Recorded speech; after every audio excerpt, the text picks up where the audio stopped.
Yun, hello guys, magandang araw sa inyo. At ngayon ay mag-unbox tayo ng Motowolf cellphone holder and camera holder na in-order natin sa TikTok shop. So ito yun.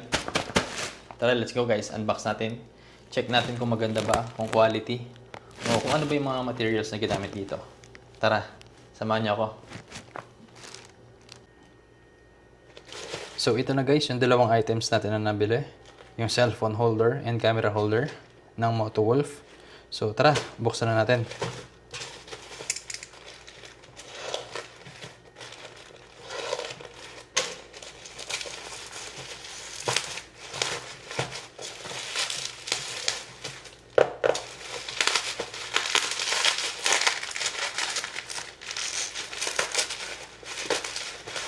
Balot na balot ah.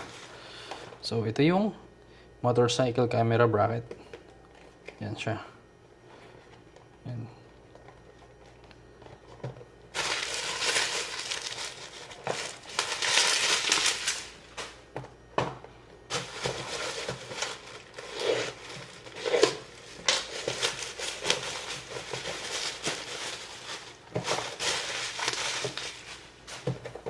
Ito naman yung mobile phone holder.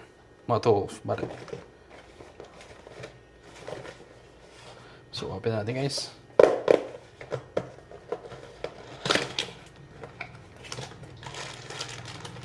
Maganda yung pagkaka-packaging pero medyo na-UP lang na konti itong box natin. So, ito na siya guys.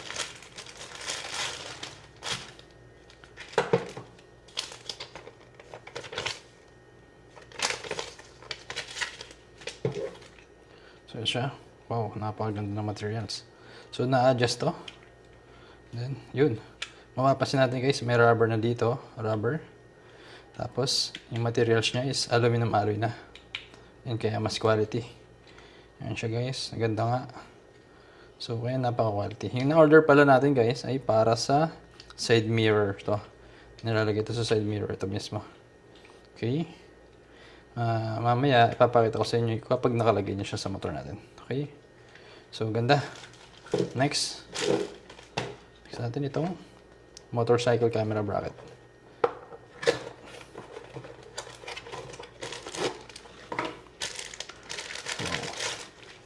Same sila ng quality guys. Aluminum alloy din. Yan, napakaganda. Wow. So sa mga gusto nga bumili nito, pwede kong ilagay yung link sa description down below. Okay? Napakaganda guys. Solid. So hindi tayo na budol dito. Ito napaka-quality din. Side mirror. Pang side mirror din to. Yan. Aluminum alloy din. So napakaganda guys. So kung nagbabalak din kayo bumili to, mag-avail na kayo. Yan o. Tapos na-adjust to. Yan, na-adjust din to pareho. Para pwede mo maikot-ikotin. Tapos naikot-ikot din daw to guys. Yan. Tatanggal din to. Para if ever man na gusto mo pa maglagay ng mga additional na gamit mo. Like for example, na gusto mo maglagay ng ganito. Pwede siya. Example, gusto mo maglagay ito. Yan. Pwede malagay. Para mas sumaba yung ano mo. Yan, ganyan. Diba? Tapos pahabain mo ganun. Yan. Pwede. Sulit. Okay.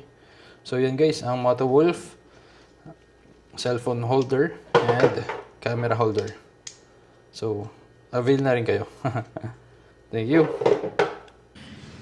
So, ito naman guys yung magiging itsura ng cellphone mo kapag nakalagay na dito sa cellphone holder ng Motowolf.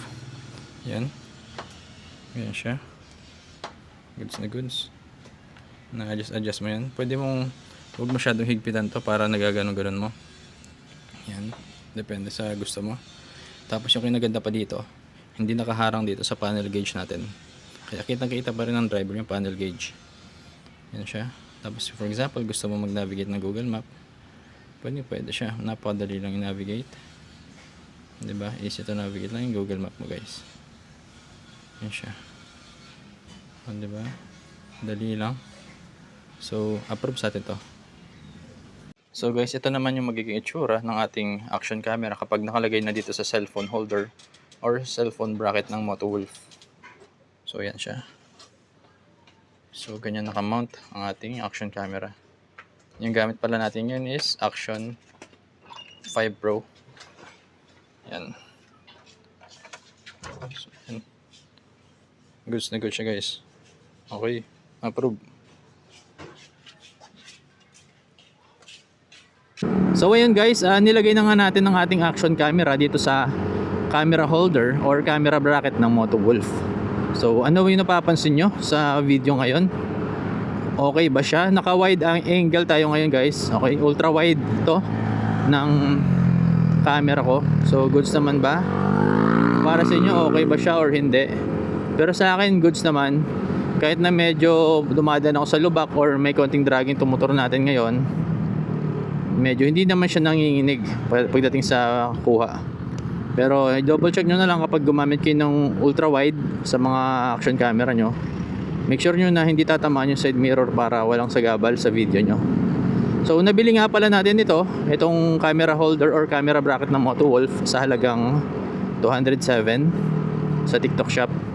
Tapos yung cellphone holder naman ng Motowolf, nabili natin to nasa 400 plus.